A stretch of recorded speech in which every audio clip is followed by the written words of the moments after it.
Hi, I'm Chris Anderson, and I'm here to tell you about my comedic chapters.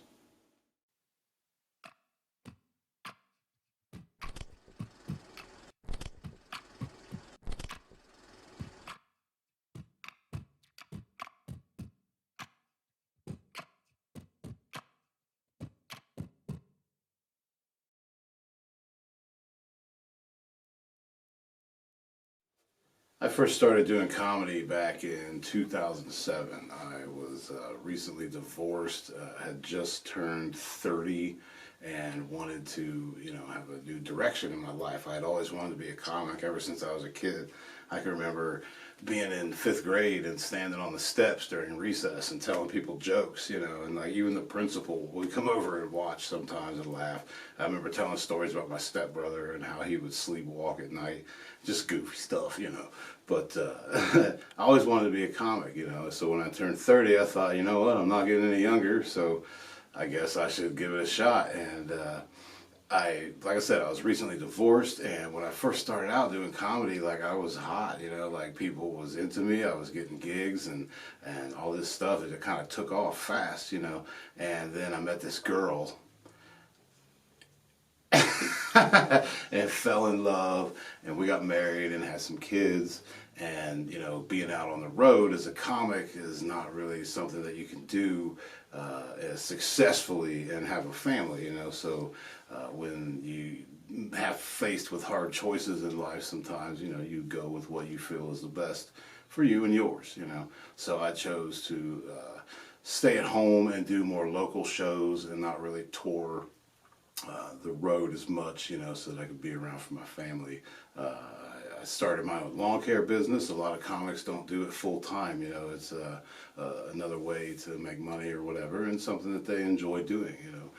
And to me, really, it's not even about the money. I mean, the money can be nice, but it's about love, man. There's nothing like making a room full of strangers laugh. Like there's no feeling like it. There's no high like it on the planet. There is nothing like it. If you've never tried stand-up but you want to, I suggest you do it. Start writing things down that you think are funny, taking notes, and memorize it. Go through it a little bit, and once you have a few minutes together, find a place that has open mic shows, and go do it, because it's a lot of fun. I've met a lot of cool people, and like I said, I always wanted to do it. So life is about living your dreams, making your dreams reality, instead of having dreams, having goals, and making your dreams become reality, your goals become reality. You just keep building on that and keep it going, and it gets better and better and better.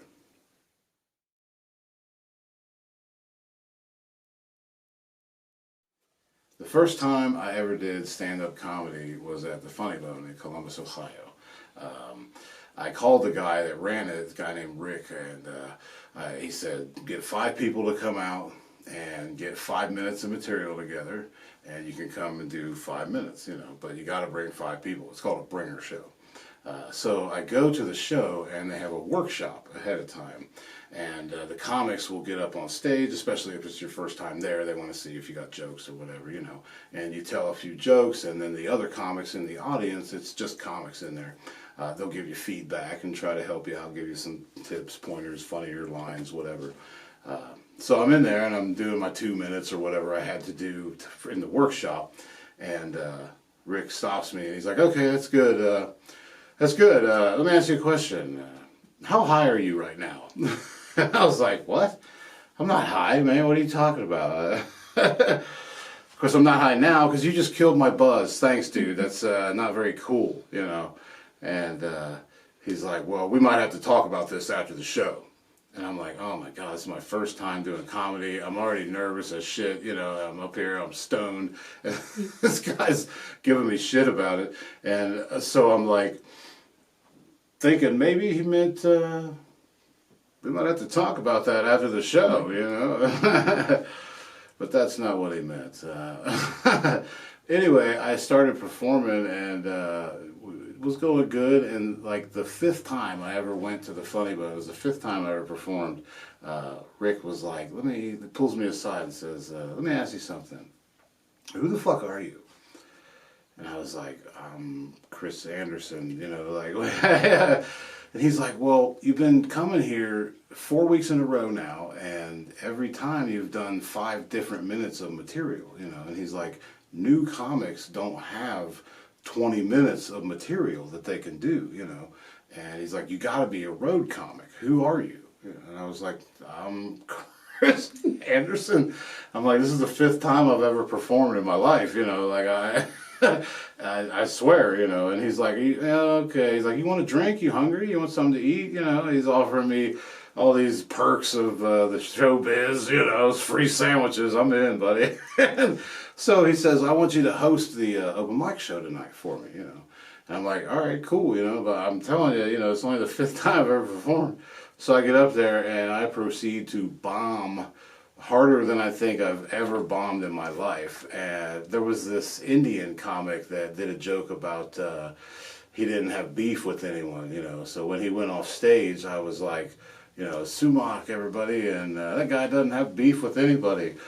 And the crowd booed me so loud. Oh, it was awful. But yeah, needless to say, he believed that that was my 5th time ever performing comedy, and kind of stepped off the gas a little bit after that with their courting me, if you will.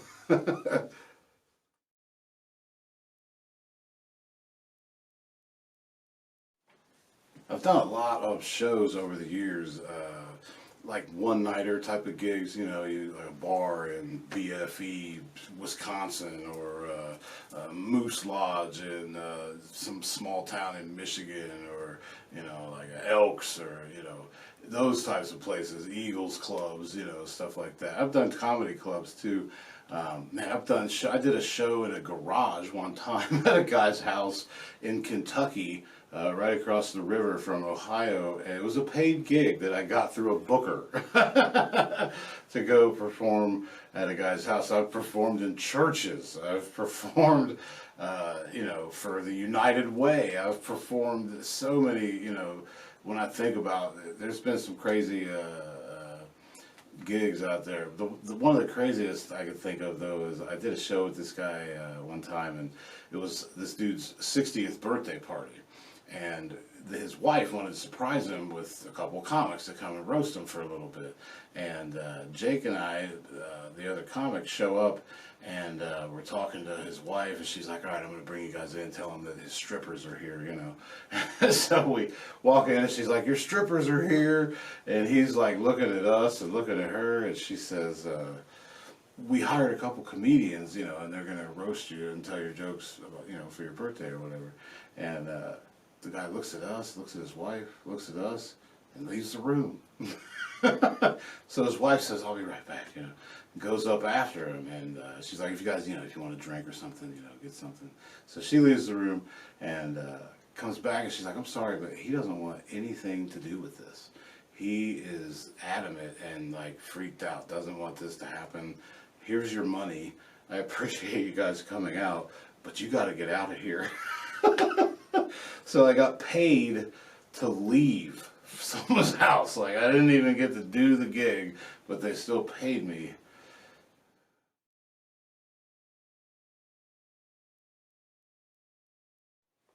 I booked a show one time in southern Ohio, right by the border of West Virginia, and the booker tells me, like, this place just burned down recently, but they've renovated it, you know, so it'll be great. You'll get a room, you'll get free food, you'll get free drinks, you know, it's going to be wonderful time, well, everything you would expect, you know. So I'm traveling with this blind comedian friend of mine, and we show up and we get checked in or whatever. We go to our room, and I mean, yeah, this place had been burned out. I mean, they had maybe refurbished some of the rooms, you know, but like the majority of this hotel was still burned down, and it wasn't exactly like the nicest neighborhood. You know, there was probably 6 teeth in the whole county. You know, there's probably more meth rocks than there were teeth. But anyway, we go into our room, and the first thing I see is that on the ceiling, the smoke detector is open, like hanging there open. And I look, and there's no batteries in this thing. And I'm like, this place just burned down. And I think I know why. There's no batteries in this smoke detector, dude. Do you see this? Oh, wait. You don't see this. Troy would appreciate that joke. Any of you people judging me right now, I don't give a shit. Troy's laughing his ass off at that. We do the show that night, and we stay the night. We eat, we drink. They give us free food and drinks. You know, I ate the food, he drank the drinks, and the next morning we get up, we go down there, we get paid, we hop in the car, we're driving home, and Troy says, "Can we stop over here so that I can grab a pack of smokes?" You know, and I said, "Sure, man." You know, we pull over, and he says, "I need to get that money from you. I don't have any more cash on me, you know, from my cut from the gig." And so I'm like, all right. So I pull the money out and I hand him his cut, and then I look at what's left, and I'm like, this ain't what I'm supposed to have here. Ends up, they charged us for the food and the drinks, and then shorted me $50 on top of that. And I still paid Troy like what he was supposed to get, you know what I mean? Like, it's not his fault or anything, and I don't want to feel like I'm taking advantage of a blind guy, you know what I mean? Like, that's not how I roll. And so anyway, you know, I ate it on that one, but I learned the lesson. You know, you got to count your money right when they hand it to you, right in front of them, because there are people out there that will tell you one thing and then do another.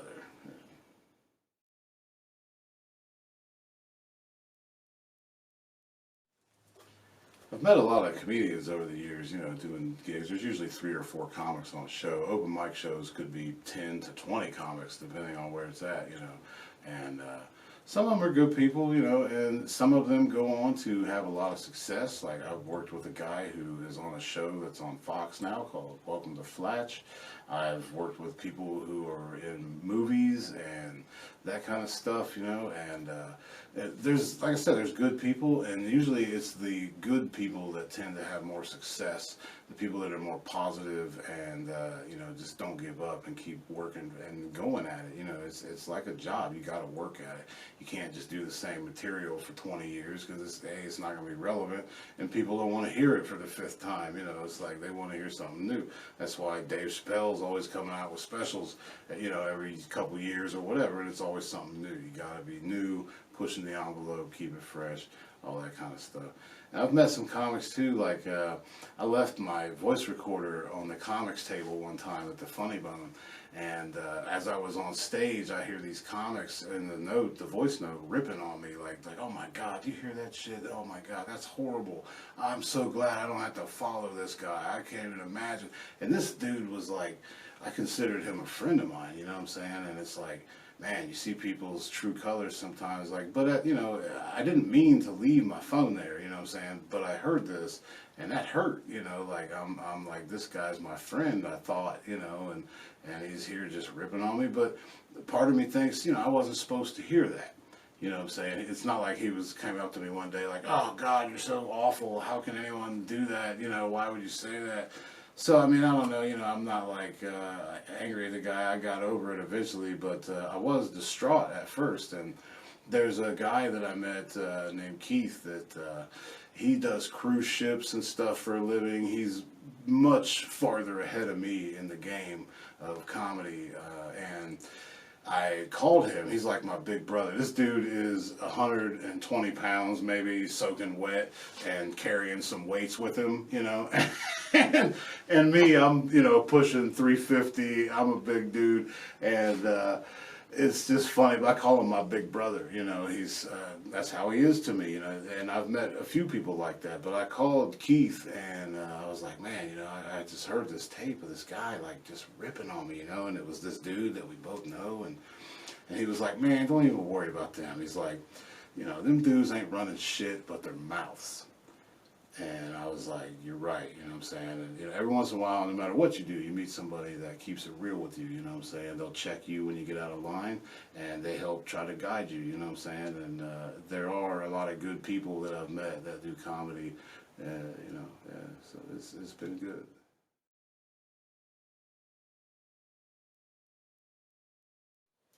Every comic like has their own writing process, you know. For some people, they can't even really write. Like when I first started out, my jokes were more thoughts, you know, and I had some people that I would bounce them off of, and they would help me punch them up and make them funnier. And but you develop your own process. You know, I started to take voice notes on my computer, and I would. This is embarrassing. I would take these voice notes and like put them all together into like a 20-minute long set. And I sampled some laughter from a Mitch Hedberg album. And I would put it after my jokes, so it sounded like, you know, I was on stage doing comedy or whatever. This was before I even started. And I wrote a lot before I started, you know, so that when I would start, I'd have plenty of material, you know, to get up on stage to work through and see what works or whatever. But yeah, so over time, I still kind of do that now. Like I'll take voice notes a lot on my phone, or I have people, like I said, that I'll bounce ideas off of still, and I'll send them a text message or something. But so I'll take a voice note and I'll go back through those and type them out into my computer. And then I'll read them and memorize them and edit them and take this part out, maybe add something here, move these two parts because this seems funnier and it should be here at the end or in the front or whatever, you know. And so it's a lot of editing, and then you do performing, and when you perform, you should always like at least take audio of your sets. Video is better because video killed the radio star, and I'm a fucking idiot. But video is always better because you can see yourself, you know, and you can see what you're doing. I don't like the way I did this during this part, or maybe if I tried to reach real high right here, you know, and do this and act this part out that way. Or, you know, there's times where something spontaneous will happen when you're on stage, and you can take that and make that into a bit if it's something that you can kind of recreate the spontaneity of it, you know, which is tough to do sometimes. But it is possible, and a lot of comics do stuff like that. I know comics that will write material so that they'll ask the audience a question, and whether the audience member says yes or no, they already have a set response in mind for what that joke is going to be. And sometimes it's the same response, whether they say yes or no, you know. But everybody has their own process, you know, and the way that they do things, but ultimately working through it on stage, you know, you kind of know, like, this is funny, it feels good to me, it should work. But working through it on stage, filming it, you know, and the crowd will ultimately be the best judge, because if they're laughing, that's what you want.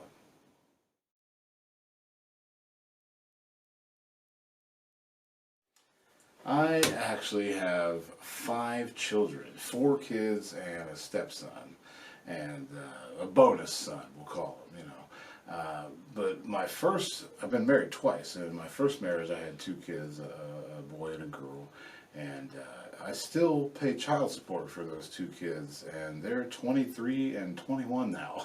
And I'll tell you, that child support's killer. You know, my last check was a 2-week check, and I got $100 after child support and taxes.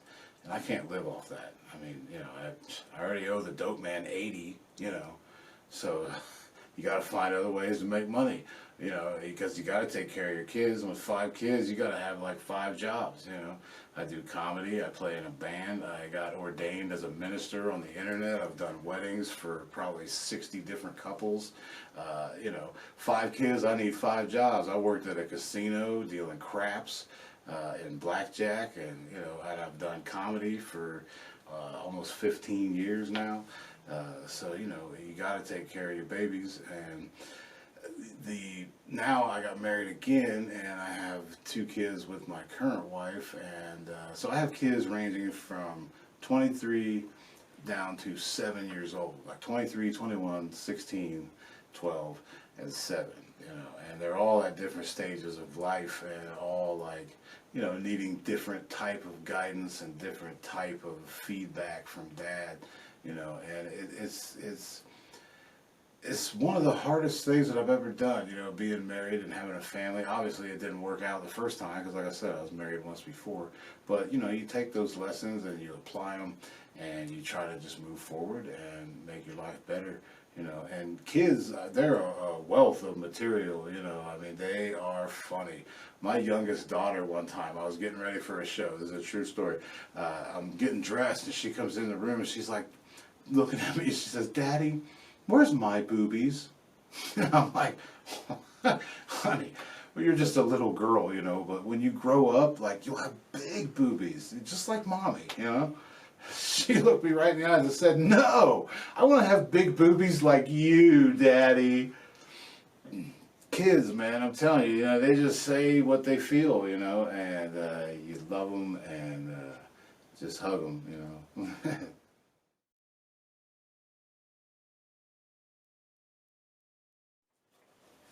When I was a kid, we were poor. My mom and dad got divorced when I was about 3, maybe 4 years old. And my mom was a single mother on welfare with 3 kids, you know, just trying to make it through life. And she eventually met this guy named Ralph, and they fell in love with each other. And, you know, Ralph was a good dude, and they eventually got married, you know, and one thing led to another, and they bought their first house together when I was, you know, maybe 12. And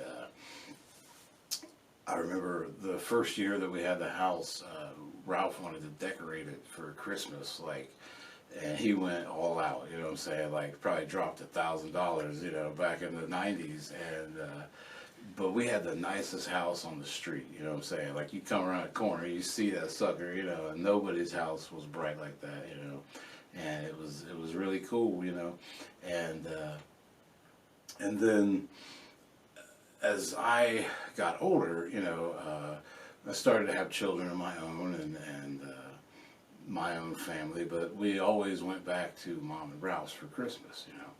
And sometimes I would even go ahead of time, you know, and help him decorate the house, you know. And as he got older, he didn't do as much climbing on the ladders as he did, you know, when I was a kid. He was more like a general, you know, like just directing his troops, you know, go here, clip it up here like this, you know, that way it stays if the wind blows and all that kind of stuff, you know.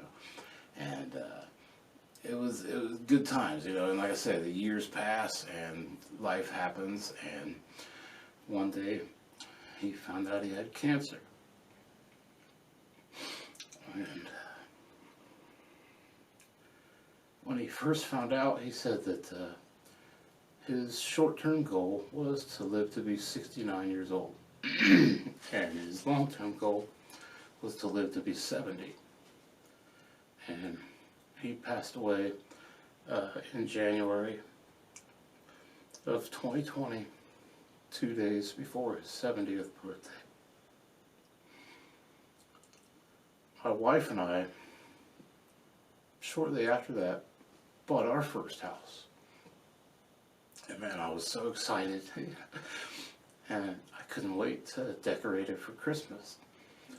And my brother came over, you know, and we decorated it, and we talked about how, you know, we did this when we were kids with Ralph, and, you know, just all that, and the memories and everything, you know, and then I'm out there with my stepson, and I'm telling him, you got to hang it up here like this, you know what I mean, so that if the wind blows, it doesn't fall down. And when Mom came over, she was just blown away, you know, she's like, it looks so good. I dropped a mint. I have like 15-foot inflatable snowmen and, you know, like all that. Just went with it. I want my kids to have the best house on the street. I want them to have that memory, and they do now. And that was shortly after that, my mom passed away unexpectedly in her sleep. You know, life moves in circles, you know, it comes back around to us, and you got to be kind to people and be nice to people, be compassionate, man. Everybody's hurting. Everybody is struggling with something that we have no idea because we don't see it and they don't tell us, you know. But when we show kindness and compassion to others, it comes back to us, you know, and it could be just the thing that they needed at that point in their life, you know. So be kind and do the things with your family, you know, that matters, and make those memories and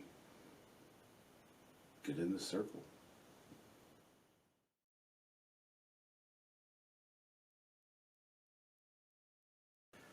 It's easy to judge people once they are gone. So easy to think of how we feel wronged. But the truth is, they were just people. And that's all they could be. Just people doing the best they knew how for themselves, for you, and for me. So we forgive the wrongs and we give them a pass so that they and we may have peace at last. I was a troubled kid, you know, I had a lot of anger. My parents were divorced when I was young, and, you know, I was angry at my mom because, of course, everything's your mother's fault, you know. And as a man, I realized, you know, it takes two to be in a relationship, and, you know, perhaps it was not my mother's fault that things didn't work out, you know, but I had a rough life, done things I shouldn't have, you know. I've been arrested, and I mean, you know, we've all have to live and learn, you know. And now, after having lost my mother and stepfather and a brother back in December of last year, I really am, the only thing really that I even care about now is being happy, being at peace, you know, with myself and the people around me. But in order to be at peace with the people around me, I have to be at peace with myself first. And a lot of people don't want to take the long, hard look at themselves and see what really, why am I like this? Why do I do these things? And it's so easy to be distracted and not look at yourself and look inward. You know, we have the Instagrams and the Snapchats and the Facebooks and the TikToks, and you know, you can waste your entire life just looking at stuff and scrolling and flipping and swiping right, you know. But real peace will never come from outside of us. It takes a lot of work. You have to unlearn things that you have learned that may not be true for you, you know, for your truth. We all can only speak our truth, you know, and you have to whittle away the layers of things before you get to the truth. You know, I started meditating and like doing breathing exercises, and you know, it's not easy to lose your parents, and I have young children as well, you know, so I got to still be strong for them, and I got to still go and do my job and mow my lawns and what I got to do to take care of them, you know, and you get caught up in it, and you could miss your whole life, you know. You got to slow down sometimes and take a look at what's really going on, like within you, and why do I feel this way, and do I want to feel this way, and can I change feeling this way, you know. And everything used to make me angry, you know. I was very angry as a kid, this, that, whatever, it didn't matter. My first reaction was always anger. My stepdad used to tell me, you need to learn how to talk to people, you know.